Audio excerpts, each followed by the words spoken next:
These frenzied scenes could be the victory rally of a politician, or perhaps a grand birthday party for a Hollywood film star. Actually, the man at the center of all this attention is King Constantine of Greece. But Greece has been a republic for nearly 30 years.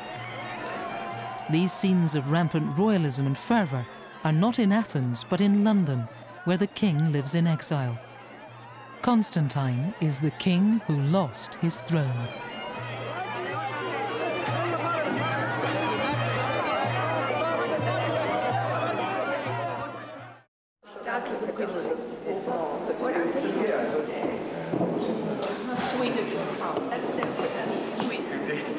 A royal wedding reception. Crown Prince Pavlos, the eldest son of King Constantine of Greece, is marrying Marie Chantal Miller, daughter of one of the world's richest men. It's a royal watcher's paradise. The guests at this royal wedding are a who's who of the great and the good. To prepare the whole thing was quite difficult, but it was a very enjoyable day, I must say. I enjoyed every moment of it. It was great fun. The whole family was there. The whole family is the cream of European royalty. Many are known as the relatives. Your Majesties, Your Royal Highnesses, ladies and gentlemen, can I just have your attention for a minute?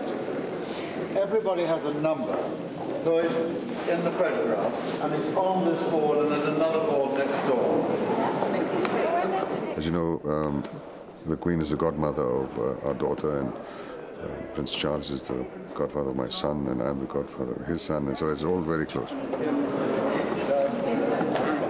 Society photographer Lord Lichfield pushes protocol aside for practicality as monarchs and heads of state are herded into place.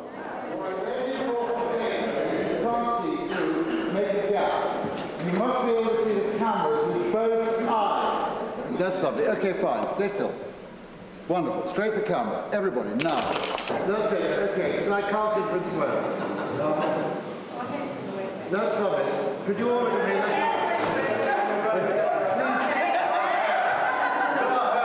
Everybody concentrate. That's wonderful. Stay still. Wonderful.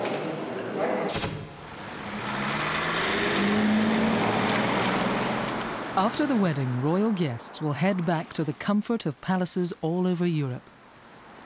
But King Constantine will not be travelling home to Greece, or even going home to a palace.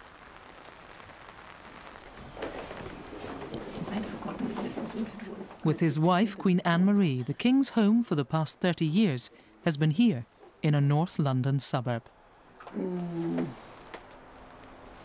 This is a famous drawing of my grandfather, who was Commander-in-Chief of the Greek Armed Forces in the Balkan Wars of 1912, 1913. He's just receiving a telegram on the victory against the enemy in a naval battle. Constantine is a man whose ancestors fought battles and liberated cities. In his house, it's hard to forget the past. Royal relics tell potent tales of Greek history and hold painful memories of how things might have been. And that's my grandfather, King Constantine. And you can barely see that it's a Laszlo painting. You can barely see he's got a black band because his father had been assassinated, King George I of Greece. King George I, as you know, was the brother of Queen Alexandra and Empress Marie of Russia. And that's my grandfather's mother, my great-grandmother, Queen Olga. And this bracelet is gone down through the generations and was stolen from my wife at Geneva Airport. It's a ruby and a ruby and a sapphire. And a sapphire. And we're trying to persuade the authorities now to try and find them. That's my mother. And these two are of King George I of Greece. That was as a young man, just after he came to Greece from Denmark. And that's in later life. This is the Queen when she came as Princess Elizabeth, Prince Philip. They came to Greece And this is taken at the cafe in Cape Sunion. There's my father, and that's Prince Philip's sister, married to my mother's brother, Prince George of Hanover. And that's his two sons, Prince Carl of Hessen and Prince Rainer. This sweet little boy here is me.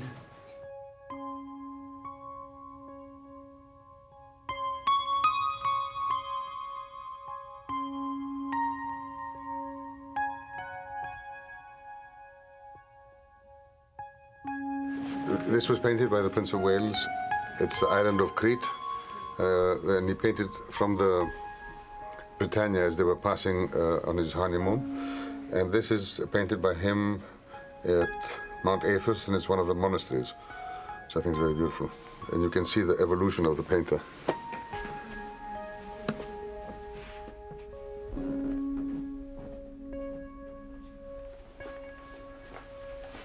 That's it. 40 years ago, things were going to be very different. Thousands of Greeks lined the streets as the young, handsome king, a national hero for winning an Olympic gold medal, married a beautiful princess from Denmark. The future must have seemed so certain. But this fairy tale beginning was to go wrong, and it would lead to the end of over 100 years of Greek royalty. So how did a family with such impeccable credentials, such an illustrious ancestry, come to lose everything?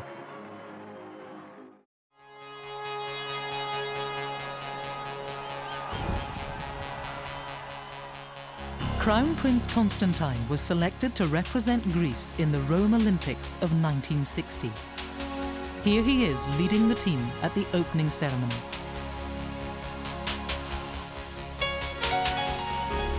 His sport was sailing. His boyhood friend Kostas remembers the prince when they were still at school together. He always wanted to do things for the good of a team. I was in charge of the athletics team, and perhaps sometimes I needed somebody to participate who would only get 1 point, come 5th or 6th. He always volunteered. He was a real sportsman.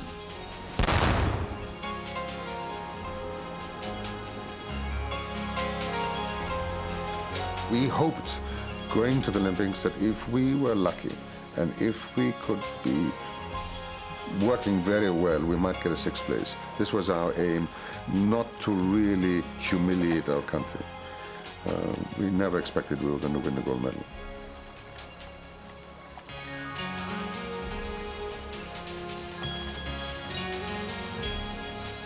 Wonderful.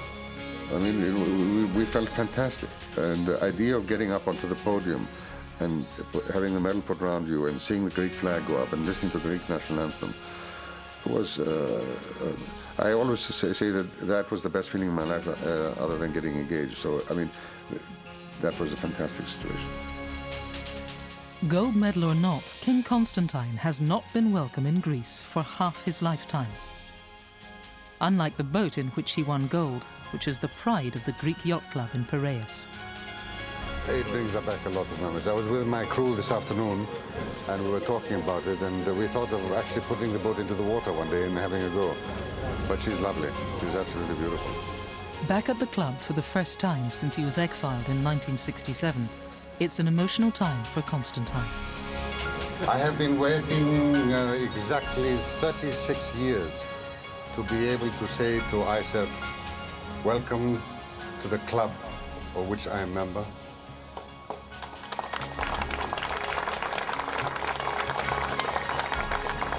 And welcome to the club that I have the honor of being admiral of.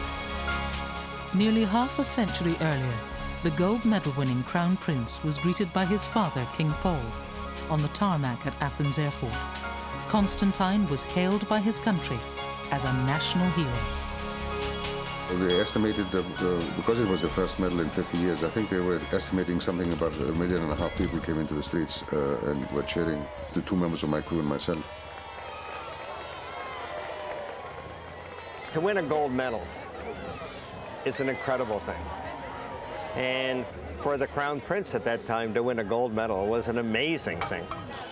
And you can never take that away from you. You can take almost anything away from a person, but you can never take his gold medal away.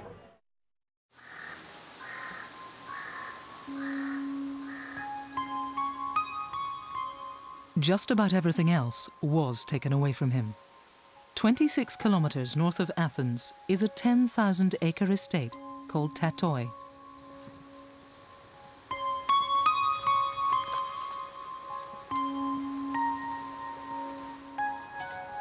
At its center is this house, which has been unoccupied since December 1967.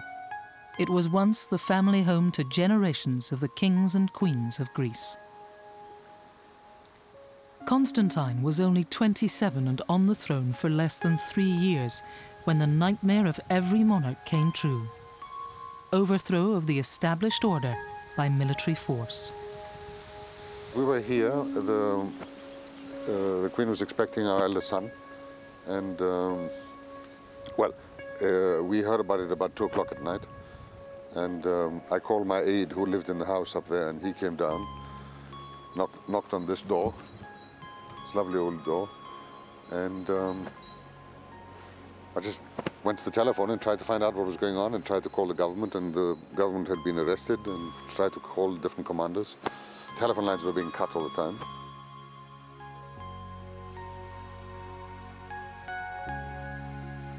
And then we heard that the tanks had reached the gate, so I sent my security officers to go and call the commanding officer of the tank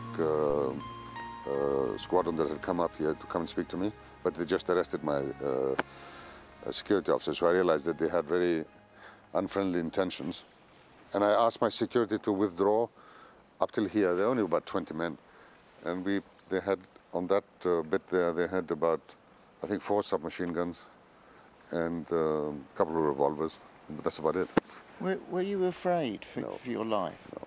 I mean, you don't have time for that. I mean, you have to. You're so busy. You have to be on the telephone, try and work out what's going on, and try to solve the problem. And then I went down to the military headquarters to try and work out what to do next and how to get my country out of this mess.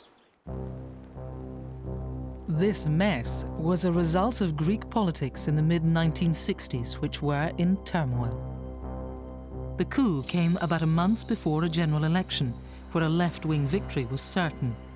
Afraid of civil chaos and their own loss of political power, a section of the army, led by a brigadier and 2 colonels, took the country by force.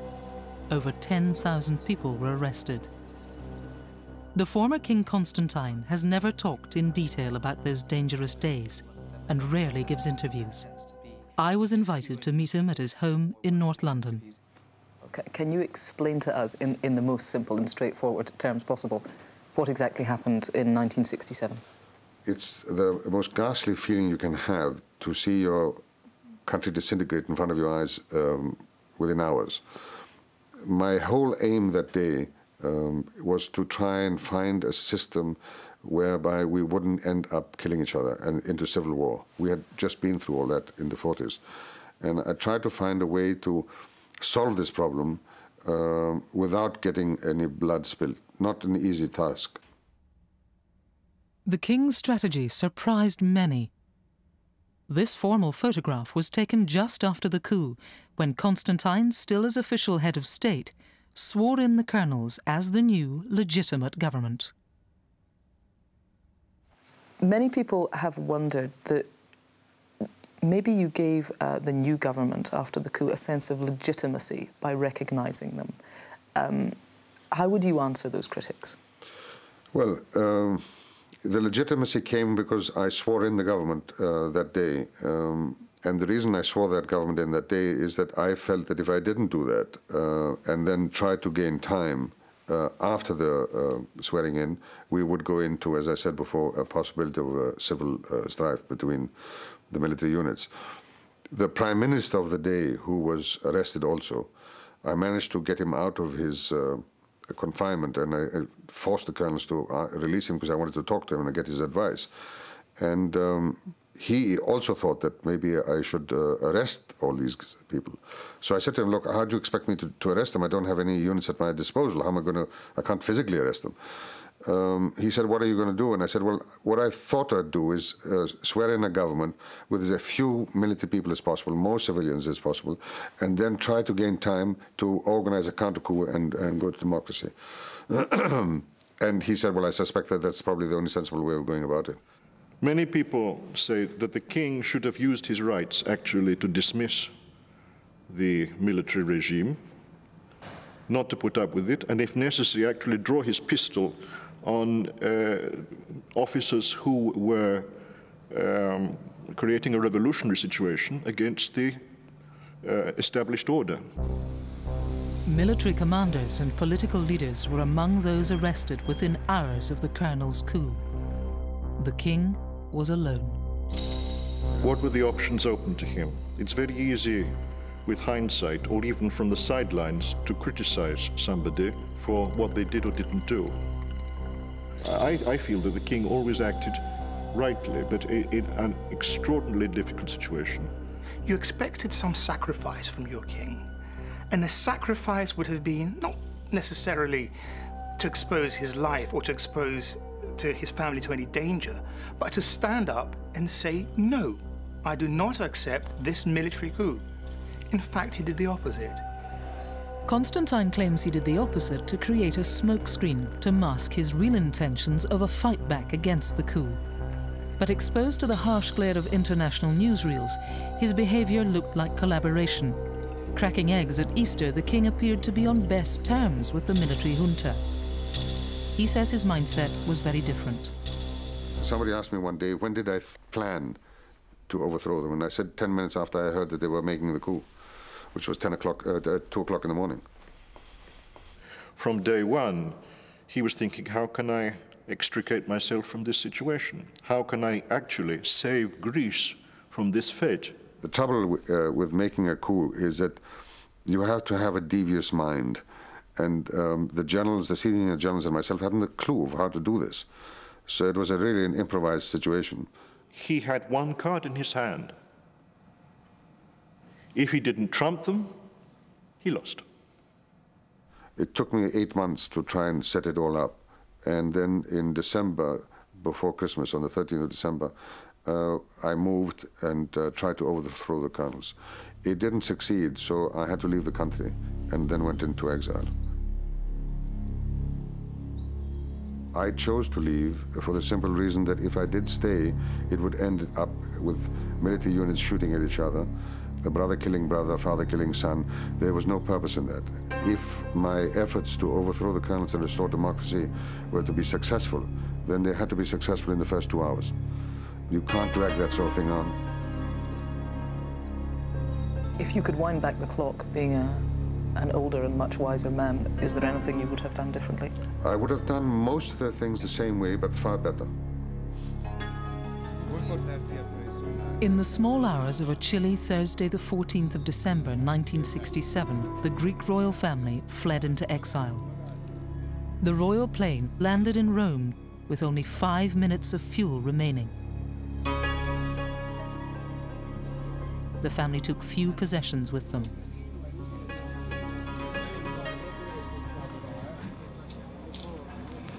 Sir, do you have any plans to go back to France at any time? Though few people knew, the Queen was in the early stages of pregnancy. Anything at all? Under intense media scrutiny, the King maintained his characteristic silence. In a strange country, cut off from all that was familiar, the royal refugees had little idea of what the future might hold. Will you stay here? Yes, sir. You sit at the back. An old friend of the King remembers this stressful time well. I went to Rome, tried to find him, and rang the bell, not knowing what to expect. And he opened the door. It was very moving. I was very moved. He was very moved. He thought that I was arrested, but I was not.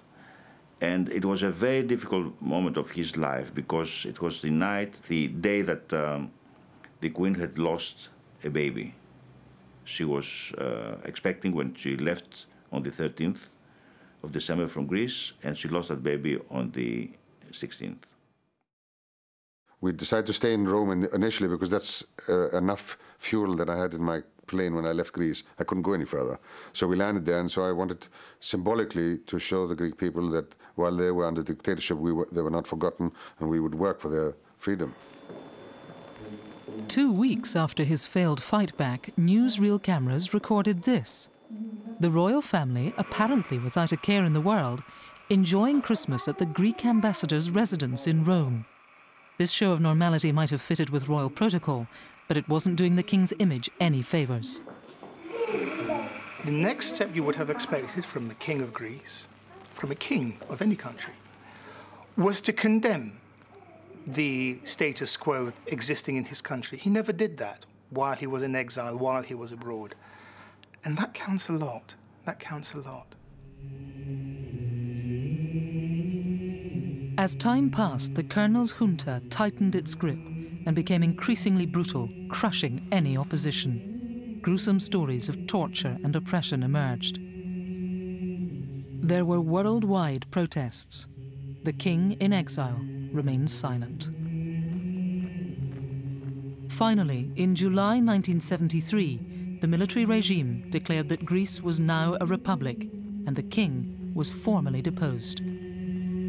Once they abolished the monarchy, I had to find means for survival, and so I left Rome, and the family went initially to Denmark. I came to London to find a place to stay, and then the whole family joined me here, and we've been here since the end of 1974, really. You mentioned there a means for survival. That's an intriguing point. I mean, I have no idea what a person in your situation does for sustenance. What do you do to support yourself and your family? It's difficult. It's difficult, but slowly one has to adapt, and one has to find means of doing that. But initially it was quite a problem, but these things happen. And are you willing to tell me how you overcame the problems and what you Well, it's very private, that. So, but we managed to survive. In 1974, the king and queen settled into the Surrey village of Chobham with their 3 children, Alexia, Pavlos and Niklaus. Later that same year, the junta collapsed. Naturally, the Greek royal family were optimistic about a return to Greece. But the new democratic government ordered a referendum on the future of the constitution and the monarchy. Claiming it might cause civil unrest, the new prime minister said he would telephone the king when he could return. The call never came, and the king campaigned from exile in England. Greece voted 2-1 for the abolition of the monarchy. Up until you lost your place in Greek life, how did you feel your relationship was with the public? It was very much the same as it is in England. I mean, in all the big state functions and going, let's say, on the national days, there were huge crowds in the streets identifying the king or the crown at the time. But the circumstances of our life changed, you know, when the dictatorship happened. Then I had to leave the country. Then I was away from the public for so long. It was very difficult for me and for them, because you can't equate with them. And since the referendum of 1974, he's officially been ex-king of Greece. Although even today in the court circular, which is published in British newspapers, he's always referred to as King Constantine of the Hellenes. Today, the ex-king of the Hellenes keeps in touch from England with events in Greece through satellite television. Had technology like this been available during the time of the colonel's coup and the referendum, Greek royal destiny may have been very different.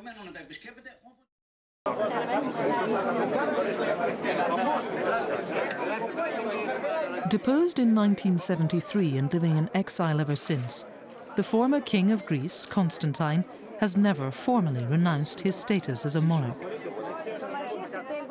One of the reasons for this lies deep within a Greek tradition. In the Greek Orthodox tradition, the king is anointed, actually, at his coronation. So once a king, always a king. He will never until his dying day, lose his status as a king. But as a reigning king, obviously, at the present time, he's not a reigning king, he's an ex-king. That's his official status. And I think this is a status which he himself accepts. Do you think you are the last king of Greece? Will what? Do you think that you will indeed be the last king of Greece? Well, according to the constitution of my country, that is the case. But according to you? I have no idea what's happening in the future. It's very hard to say. The court of King Constantine resides here on the 6th floor of this London building. It's a far cry from life in a palace. The business of being an ex-king has been conducted from these modest offices since the late 1970s. Constantine still signs with the royal signature. Hello? The King's office receives around 150,000 letters a year, most addressed to His Majesty or King Constantine. No surprise, then, that he still thinks he's a king. Always they wish to be very well with his family, and the most important wish for them is to see him in Greece. Okay. Just like members of most royal families, the king gets mountains of gifts. All these icons come from members of the public in Greece who come to England and want to come and see me, and then they bring all these different icons as a gift. And they come from clergymen or students or just anybody. And they always bring an icon just for protection and blessings. So I keep them here as a collection. The soldiers, if my memory serves me correctly, they were collected by Prince Philip. Rather nice, aren't they? It's the Royal Guard. The former King of Greece has redefined his life. Whether he's chauffeuring Queen Elizabeth II on a golf buggy at his son's wedding reception, or joining Prince Philip and other royals on the dance floor, the former King Constantine remains firmly at the centre of the royal merry-go-round. And within this elite group, he plays a vital role. King Constantine, as former King of Greece, is one of the most important linchpins in European aristocracy, specifically because he was freed by this exile and by the referendum.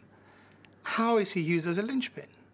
Well, he's the Clapham Junction of monarchy, which means that his private family occasions became natural gathering pools for everyone to come from Spain, from Denmark, from Britain, and it was a good occasion for inter-European royalty to meet.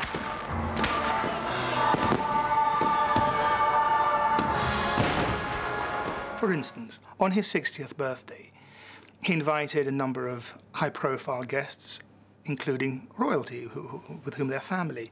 One of them, two people, were Prince Charles and Camilla Bowles, and that was the first time that the couple, Charles and Camilla, were seen together in public.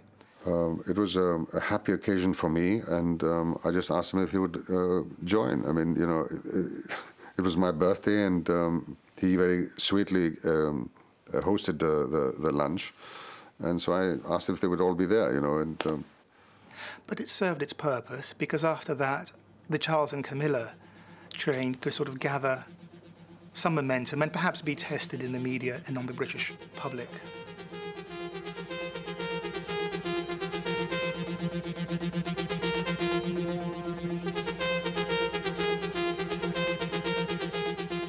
It seems to me that talking to people and reading things before speaking to you, that you occupy a unique position. You're almost a sort of a diplomat, if you like, for European royalty, a behind-the-scenes mover and shaker. I mean, how do you regard your role?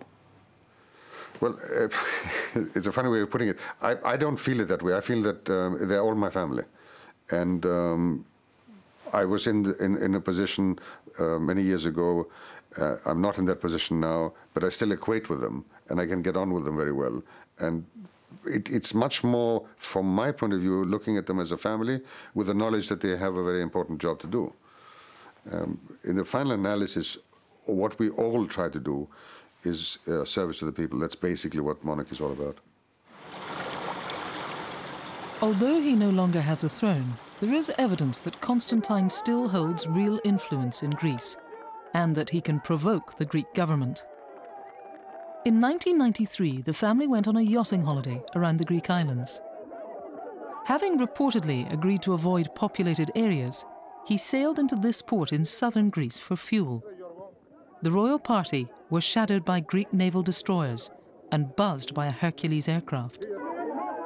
He was tracked all over the place until he was finally obliged to sail away and not to disturb their peace any longer. The Greek government's nerves couldn't take it.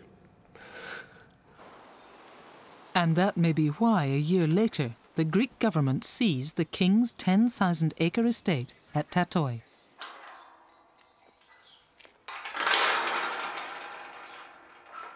For the king, returning to Tatoi, the home he was forced to abandon nearly 40 years ago, it's a sentimental journey. Tatoi is now a national park. This was my home. This was what I called home. This is where we lived. There's a lot of emotion in this whole place because it was originally bought by my great-grandfather, King George I, who came to this country from Denmark as a young man aged about 17 and became the king of the Hellenes, and he reigned for 50 years. It was not bought by money that came to him as a salary. It was money that came from Denmark. He bought it himself so he could have his own private place. Since it was bought in 1871, the estate at Tatoi has passed down through several generations of the Greek royal family. Since being in exile, Constantine has had to fight to establish his right to his own land. Now we'll come to the sort of last turn before the house, and on the right was where all the vineyards were. And the stags used to love coming in there. And all this, I don't know what they're doing this for. This is just for the public. I don't know what it is. But all this was vineyards, and I had to put up huge fences because they used to go in and eat all the grapes. And they would roar like mad in that whole area. And that's, you see down there, that patch. I don't know if you can see it behind that lovely tree. That's where I had my helipad, and I used to land my helicopter to come home from my office to have lunch with the Queen and my little daughter, and then I would fly back again to work.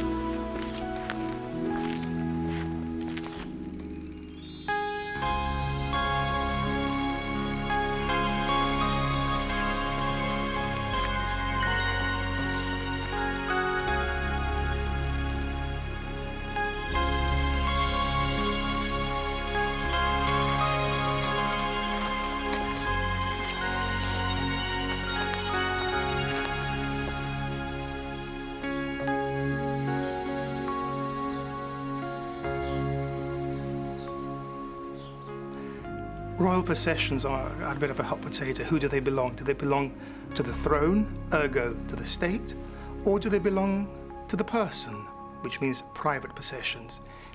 It's difficult to sort of clarify for certain what belongs to whom. Well, maybe not that difficult. Though unoccupied throughout the 1970s and 80s, the king paid ownership tax on Tatoi. So as far as the Greek tax authorities were concerned, it did seem to be his house. It's difficult to describe. I mean, why did they take it away? It's very hard to describe whether it's spite or envy. I have no idea. I mean, it is really very difficult to understand. There's no logic to it at all. And it was an estate that was bought by the family. This is where we lived. This was our home. Most of our family were born here, died here. My son, our son was born here. I'm trying to figure out which room was it. He was born... Was it over there? One of the rooms up there. He was up there, was it? Yeah.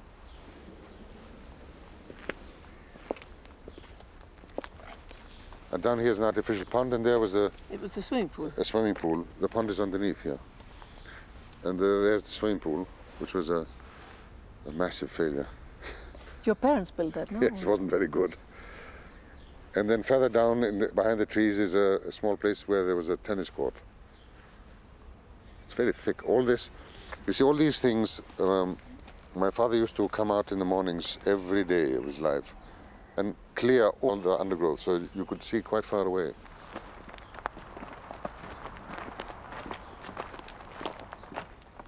He was asking to be allowed to go to his home, to use his property, not as a palace, but as a private residence.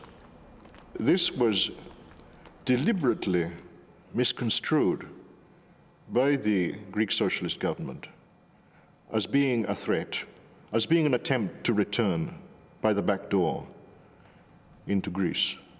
And no amount of assurance by the king that that was not his intention seemed to be able to move them. After 10 years of negotiation, paying all taxes and reaching agreement on the house, a new government U-turned and seized Tatoi in 1994. The royal family was stripped of passports and had to apply for Greek citizenship. King Constantine's patience finally snapped. He went to the European Court of Human Rights. I consider it the greatest insult in this world for a Greek to be told that he's not a Greek, or that a Greek to be told that he has to apply for Greek nationality. I was born Greek, I am Greek, and I will die Greek. And there are certain things that every human being will not go further. You cannot push an individual further. And that's my limit. I was born in my country, I served in the Greek armed forces, I paid Greek taxes, I won a gold medal for Greece, the first gold medal Greece has ever won in any sport in 50 years. And I became the head of state of Greece. And I think that anything beyond that is totally nonsense.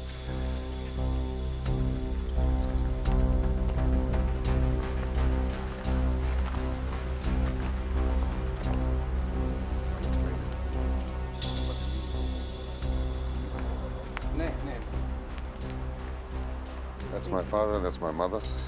And these wreaths, I brought them here in the beginning of March because it was the 40th anniversary of my father's passing away. And I had a memorial service, so we put the wreaths here of my family and my sister's family from Spain. And now they'll have to clear them all away because they've all... It looks rather sad. After long deliberation, the European Court ruled that the human rights of King Constantine had been violated. Tatoi was his. But he still didn't get the house back because the ruling allowed for compensation to be paid rather than returning the king's seized property. And in this chapel is buried my grandfather, King Constantine, and also my grandmother, Queen Sophia, who was the sister of Kaiser Wilhelm. And also today, as he walks around his family's graveyard, the king is just a visitor. It's as if the Greek government had wished to wipe royal history from the records. Prince Andrea, if you want, of Greece is there, who's Prince Philip's father. My grandmother's there, who's the sister of the Kaiser. My great-grandfather's there, who is the son of the King of Denmark. So it goes on and on. Queen Sophia was also the granddaughter of Queen Victoria. Queen Victoria. So you see, everybody comes from two sides. Denmark, King Christian IX, Britain, Queen Victoria. And they all sort of crisscrossed it down. I mean, us too. If you get the book of all the families, it'll take you a long time to work it all out. So I think Prince Andrew is over there. And now we'll see my uncle and like that.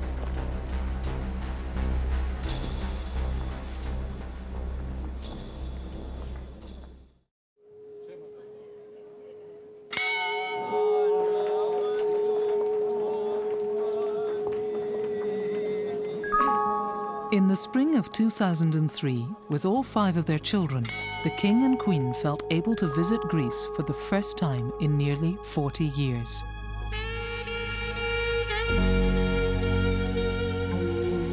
Having won his case in the European court, King Constantine clearly felt relaxed about returning home. With all disputes resolved, he was keen to test the reaction of the Greek government. I think the case finished in November, and we took the plane and went back to Greece in February, which I think took a lot of people by surprise, but at least we broke the ice. I was with them. Everybody in the streets was nice to them. Everybody greeted them. All the media was after them. There were about 10 television cameras following them. So the government could not react anymore. Though apparently relaxed meeting the people of northern Greece, some issues remained unresolved.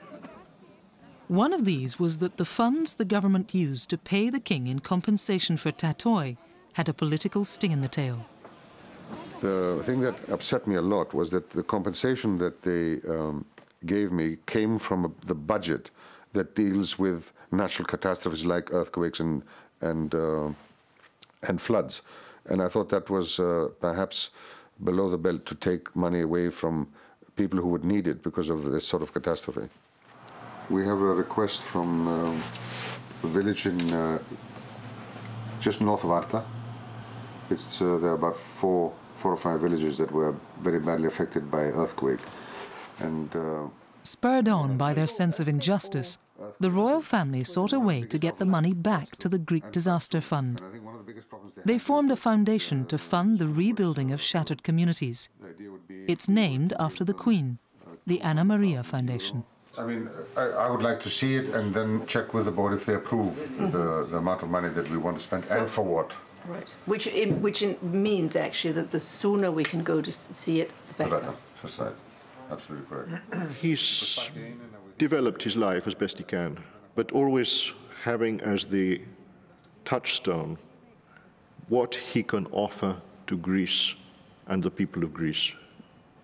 He remains, to all intents and purposes, their king in waiting if they need him. And there's no doubt that as one of the veterans of the International Olympic Committee, the king helped get the Olympic Games to Greece in 2004. Well, yeah, I think he did everything he could. I know that during the bid, he went to his friends at the IOC, and the IOC is a strange group. I'm an IOC member. There's only 120 of us, so it's a very close fraternity. And so, you know, you do have your friends, and he went to them. I'm sure he went to 30 or 40 of them and said, look, at time for Athens. I think he worked very hard. Though looking like an ordinary family out shopping or on a sightseeing trip, even a casual stroll round Athens becomes something of a royal walkabout.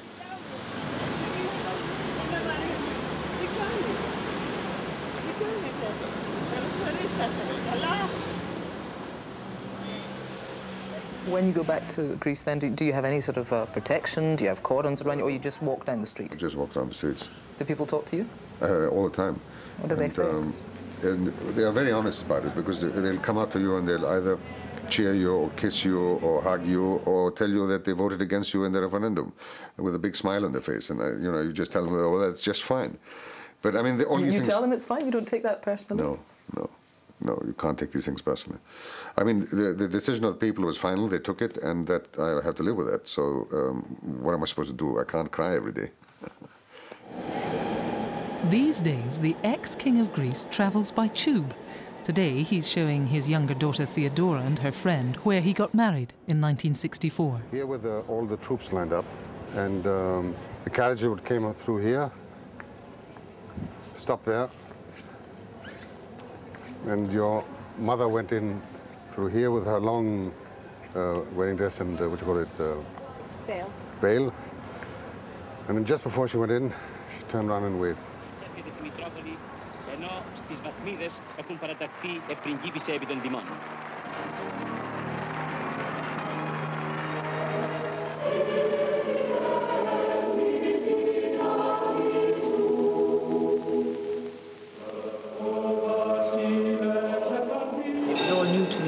So it was in a way quite strange for me, but it was really beautiful. And what was very moving actually was inside, because all the petals were falling down from up there, and that's what we tried to emulate for both my son's and my daughter's wedding, because it was very moving. It just came floating down, and no rice in the church. I mean, outside, driving around in the carriage, people were throwing rice all over the place. The horses, I remember, got a little bit excited and started going sideways, which I wasn't too happy about. In the carriage? In the carriage. But at least it was an open carriage, so I thought, well, if anything happens, I can always jump. Ελπίζω ότι όταν τον φτιάξουμε, we'll invite you in the new opening. And maybe when, God knows. if she finds a nice husband, we can have the wedding here. Ah, great, great. For sure she will find a nice husband. She better. For Princess Theodora, there is the tantalizing prospect of a wedding in the same cathedral as her parents. The former king of Greece remains philosophical about his chances of a return to the throne. It's difficult we are not politicians. Politicians strive for this chair, strive for this position of power, and they do everything they can to get it. There are very few exceptions of politicians who realize the time is up and they have to leave. I've had this privilege, I've had this sense of responsibility before. It's not my aim to try to get it back again. For me, the predominant thing in my mind is that my country should live in peace, my country should be happy and successful, and my job is to do whatever I can to help it as a private citizen. Constantine could never really be just a private citizen in Greece. When 3 generations of the monarchy turned up for the first royal christening in Greece for 40 years, it was a media scrum. The brothers Grimm might have the king returning to reclaim his throne, but in the real world of a modern Greek democracy, such a simple fairy tale ending is unlikely.